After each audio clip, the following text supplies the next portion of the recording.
Once upon a time, in a small village called Umuroko, there was a young man named Mazi. Mazi lived with his mother in a tiny hut. This hut was very old and small, left behind by Mazi's father when he went to join the ancestors. Mazi and his mother were poor. Every day, Mazi went to the market to sell beads. These beads were very pretty, but the money Mazi made from selling them was very little. It was so little that sometimes there wasn't enough food for Mazi and his mother to eat. Mazi's friends from when he was a child had all grown up to be rich men. They had big houses, wives, and children. But Mazi was different. He was still poor, still living in the tiny hut, and still all alone. His friends didn't visit him anymore because they had their own busy lives. Every morning, Mazi would wake up, put on his old clothes, and walk to the market. He hoped that one day things would get better. But day after day, it was always the same. Mazi remained poor, and his heart grew heavy with sadness. And so, the days went on in the little village of Umuroko, with Mazi selling his beads, wishing for a better life, but nothing seemed to change. One bright morning, Mazi was walking to the market like he did every day. He carried a big basket full of beads on his head. The road was dusty, and Mazi was deep in thought, wondering how he would make enough money to feed himself and his mother. Suddenly, Mazi's foot hit a big stone on the road. He tripped and fell down hard. The basket of beads flew off his head, and all the beads scattered everywhere on the ground. Mazi was shocked and embarrassed. The villagers who were nearby saw what happened. Instead of helping him, they started to laugh. They pointed at him and whispered to each other. "Look at him," one of the women said, "still selling beads like a woman. All his mates are rich, and here he is, poor and wretched." Mazi's face turned red with shame. He quickly got up and started picking up the beads from the ground. But the more he picked, the more he heard the villagers laughing and making fun of him. Each word they said felt like a heavy stone in his heart. Finally, Mazi gathered all the beads and put them back in his basket. He held his head down and walked to the market, but the laughter and the mean words kept playing in his mind. Even when he reached the market and set up his small stall, Mazi couldn't forget how embarrassed and sad he felt. The whole day, his heart was heavy, and he couldn't smile or talk to anyone. Mazi felt very alone, and the sadness stayed with him long after the sun had set. Mazi was having a tough time making enough money from selling his beads. Often, the money he earned wasn't enough to feed him and his mother. So, Mazi had to borrow money from people in the village just to get by. One day, Mazi borrowed some money from his friend Kali. Kali loved money more than anything else. He never liked to wait when someone owed him. Mazi promised to pay Kali back in a few days, but when the time came, Mazi didn't have enough money to repay him. Early one morning, before the sun was fully up, Kali went straight to Mazi's little shop in the market. He didn't wait for Mazi to open his stall. He started shouting loudly, "Mazi, where is my money? Pay me now!" His voice was so loud that all the other traders and people in the market heard him. Mazi was just setting up his beads when he saw Kali. He knew he was in trouble. Mazi begged Kali, saying, "Please, give me a little more time. I will pay you soon, I promise." But Kali was very angry. He didn't care about Mazi's troubles. He was so angry that he slapped Mazi right there in front of everyone. The slap was loud, and Mazi's cheeks stung with pain. The people in the market were shocked. They saw how sad and helpless Mazi looked. Some of them felt sorry for him. A few kind traders came over and gave Mazi a little money to help him pay Kali back. Mazi was so grateful, but inside he felt so small and ashamed. After paying Kali, Mazi sat quietly in his stall. He couldn't believe what had just happened. The day went by slowly, and Mazi's heart was heavy with sadness and frustration. He couldn't understand why life was so hard for him. He was tired of being poor and tired of being treated badly by others.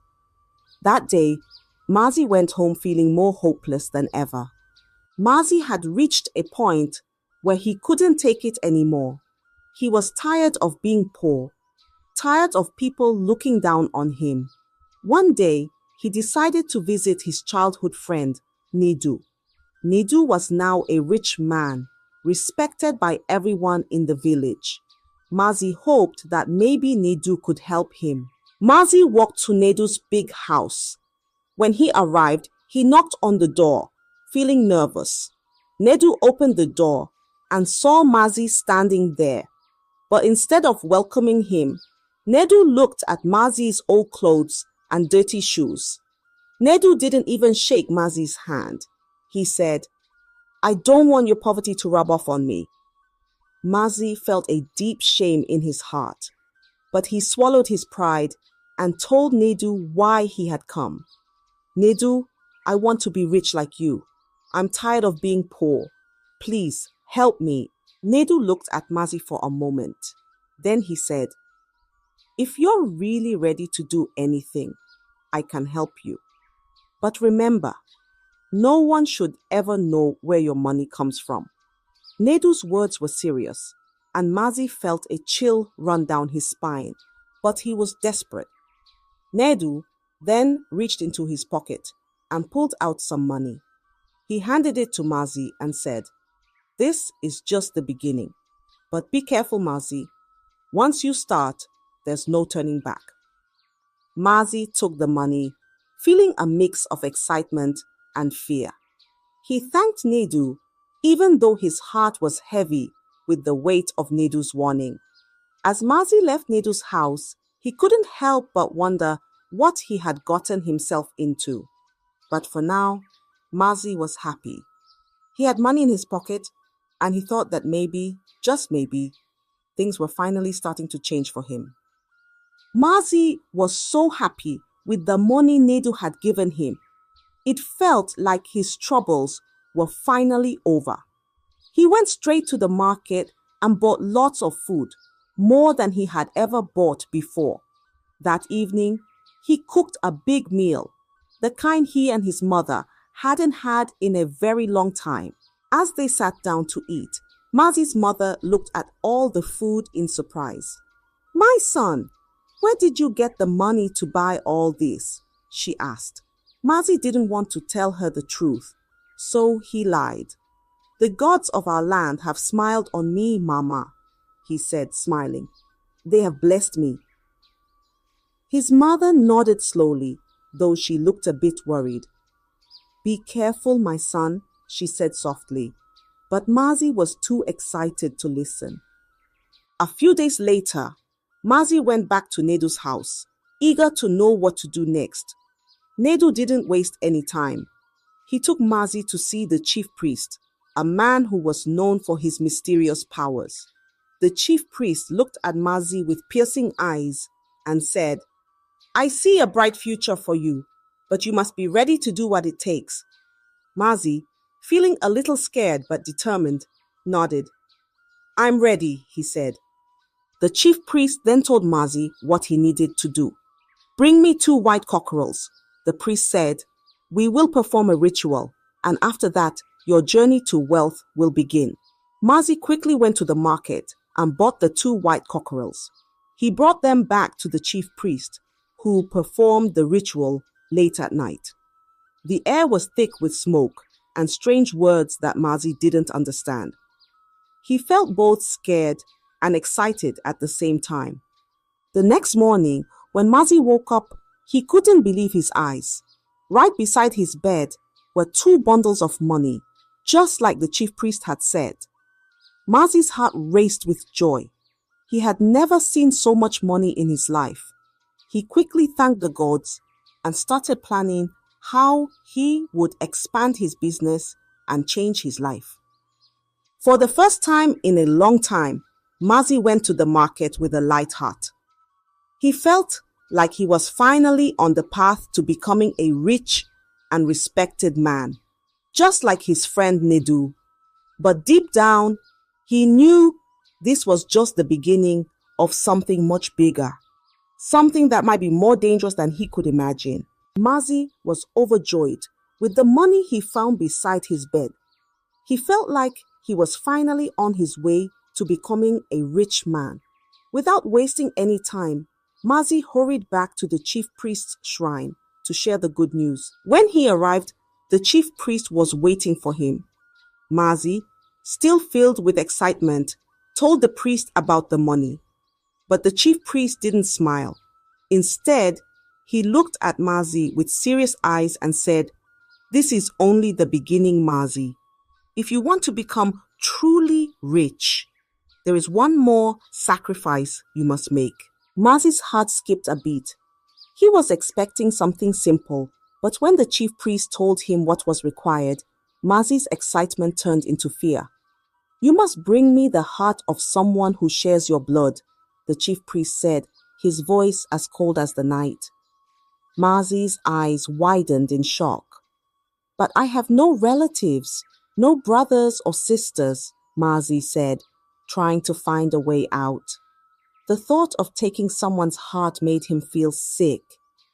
The chief priest's gaze didn't waver.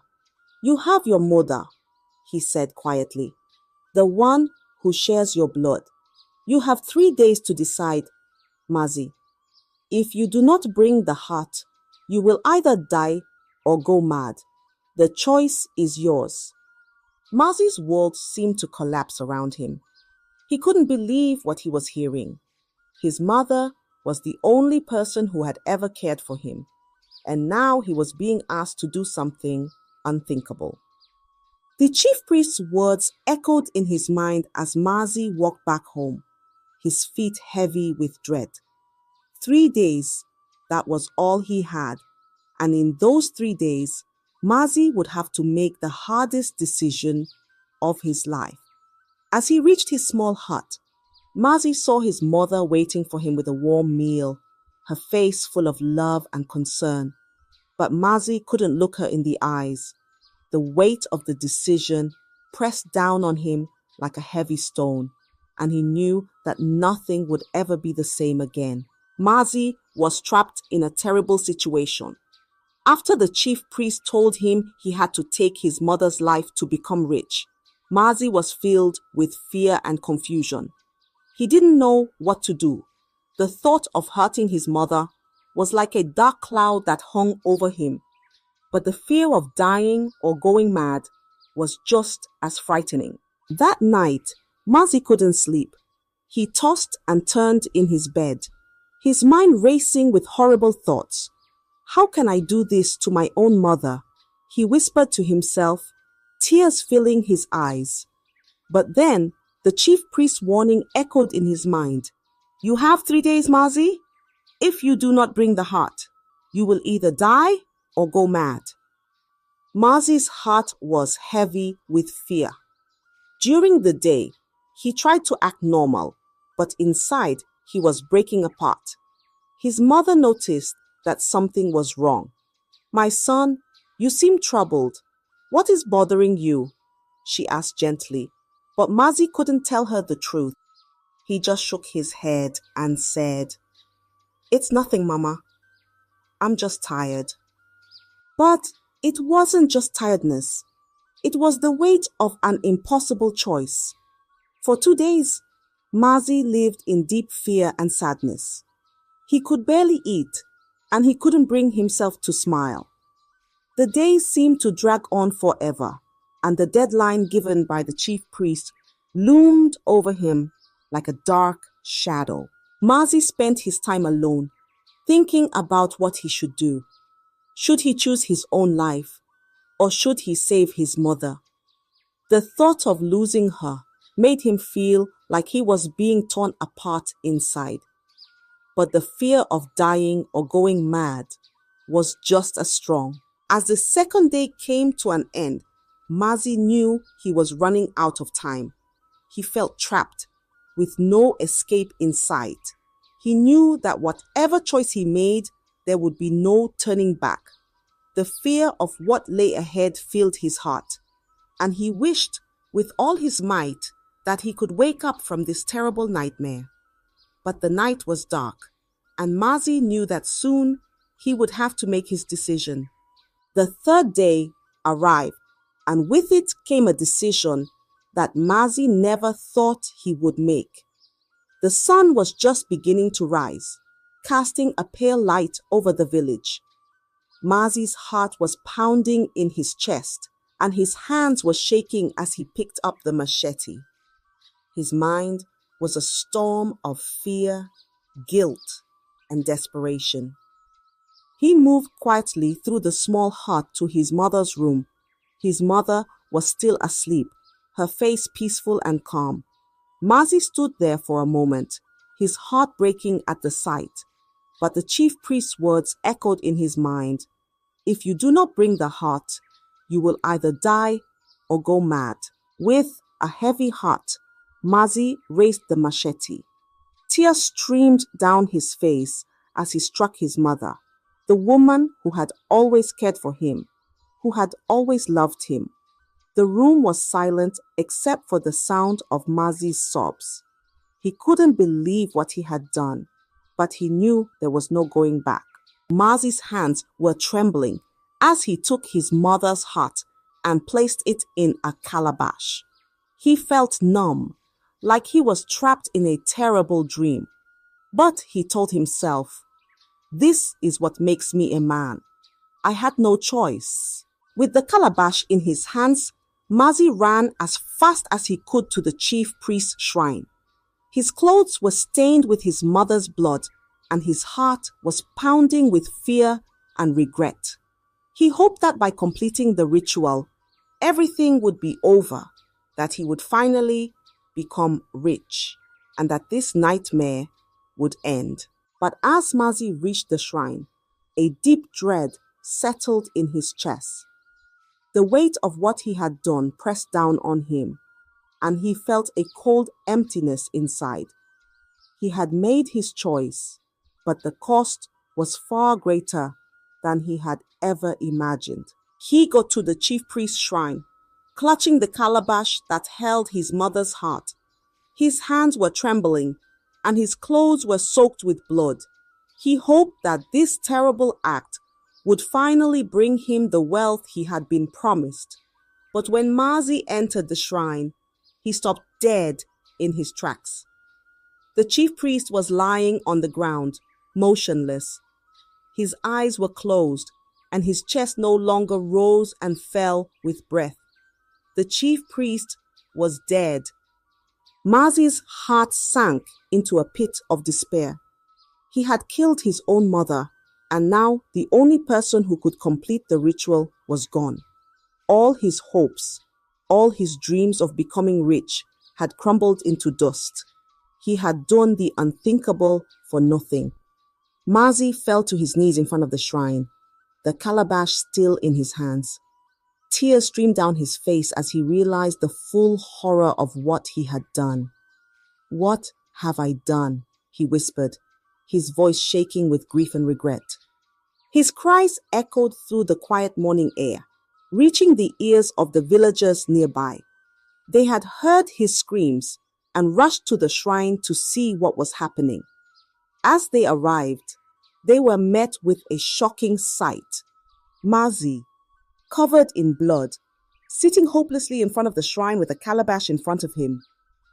The villagers gasped in horror and disbelief. They whispered among themselves, wondering what could have led to such a terrible scene. Some of them moved closer, peering inside the calabash. When they saw what was inside, they recoiled in shock and fear. The truth began to spread quickly through the crowd.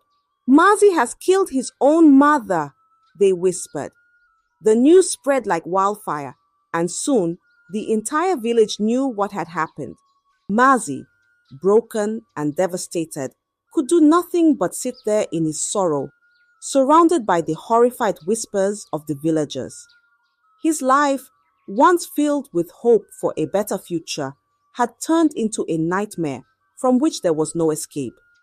The weight of his actions crushed him, and he realized that he had lost everything: his mother, his honor, and even his own soul. The villagers were filled with horror and anger when they realized what Mazi had done. The idea that someone could kill their own mother was too terrible to believe, but there it was, right in front of them.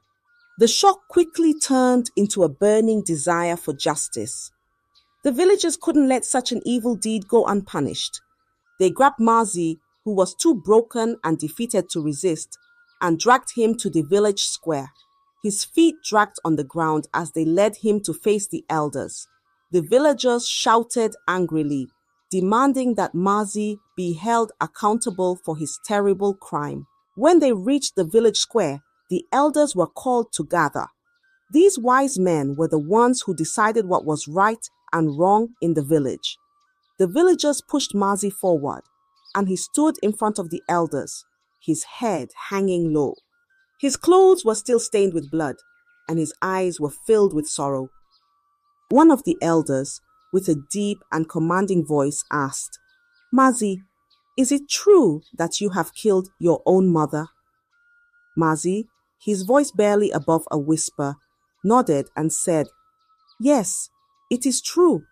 He then confessed everything, telling the elders how he had been consumed by the desire for wealth, how the chief priest had promised him riches in exchange for a terrible sacrifice, and how, in his desperation, he had chosen to take his mother's life. As Mazi spoke, the villagers listened in silence, their anger growing with every word. When he finished, the air was thick with tension. The elders looked at one another, their faces grim. The village had never seen a crime so grave, and the people wanted justice. The crowd erupted in angry shouts. "He must be punished! He must pay for what he has done!" they cried. The villagers were filled with fury and demanded that Mazi be killed for his crime. They couldn't imagine letting someone who had committed such an atrocity live among them. The elders listened to the cries of the people. They knew that what Mazi had done was unforgivable, and they understood the villagers' demand for justice.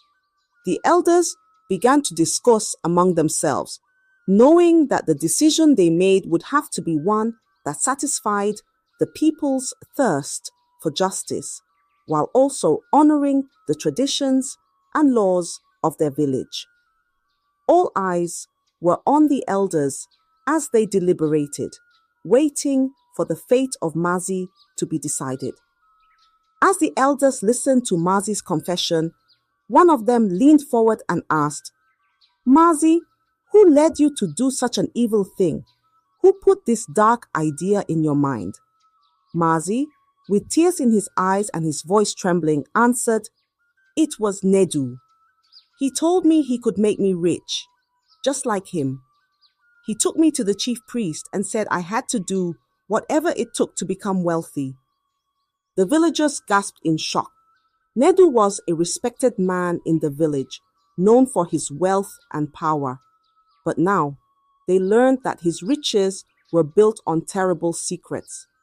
The elders immediately sent for Nedu, and he was brought to the village square, his face pale and nervous. When Nedu stood before the elders, they demanded the truth. "Nedu, is it true? Did you lead Mazi down this dark path? Did you make him kill his own mother for wealth?" Nedu hesitated, but he saw the angry faces of the villagers and knew he couldn't lie. With a deep sigh, he confessed, "Yes, it is true. I showed Mazi the way to the chief priest, but I am not innocent myself. I have done worse things. I used my first daughter for rituals to gain my wealth, and others have disappeared because of me." The villagers were furious.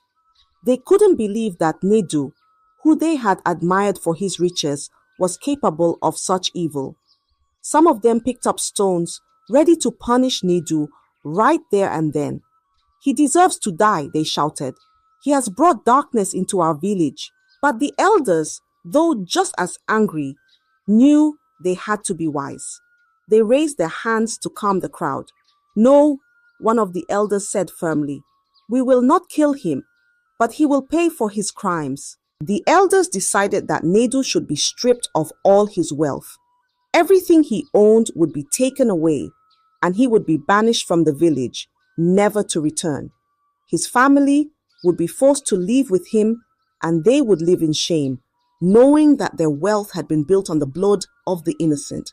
The villagers agreed, their anger still burning but tempered by the wisdom of the elders.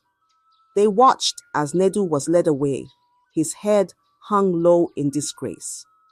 His beautiful house, his fine clothes, his treasures, all would be taken away, leaving him with nothing but the guilt of his terrible deeds. Nedu's downfall was a harsh lesson for the village. They saw how greed and the desire for wealth had led both Mazi and Nedu down a path of destruction. And as Nedu and his family were driven out of the village, the people were left to reflect on the cost of such dark ambitions. Even after Nedu's downfall, the villagers were still burning with anger towards Mazi. They couldn't forget that he had killed his own mother, the woman who had cared for him all his life. Many of them still demanded that Mazi be put to death for his terrible crime. But one of the elders, the wisest among them, spoke up. "Death would be too easy a punishment for Mazi," the elder said. "If we kill him, his suffering will end quickly. But what he did was so terrible that he should live with the weight of his actions for the rest of his life." The other elders nodded in agreement. They decided that Mazi would be banished from the village, just as Nedu had been. But instead of sending him away to another village, they would send him deep into the forest, where he would be alone with his pain and regret. There, Mazi would have to live with the memory of what he had done, with no comfort and no forgiveness. The villagers watched as Mazi was taken to the edge of the forest. His head was low, and his face was filled with sorrow. He knew that he would never see his village again, never feel the warmth of his mother's love again.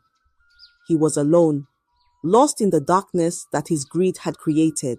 After Mazi was banished, the villagers buried his mother with great respect. She was laid to rest with prayers and tears, and the villagers vowed never to forget what had happened. To prevent such a tragedy from happening again, the elders made a new law. Anyone who wished to see the chief priest must first go through the king. The shrine would no longer be a place where people could seek wealth through dark means. With this new law in place, peace slowly returned to the village. The villagers went back to their lives, but the story of Mazi and his mother was a lesson that no one would ever forget.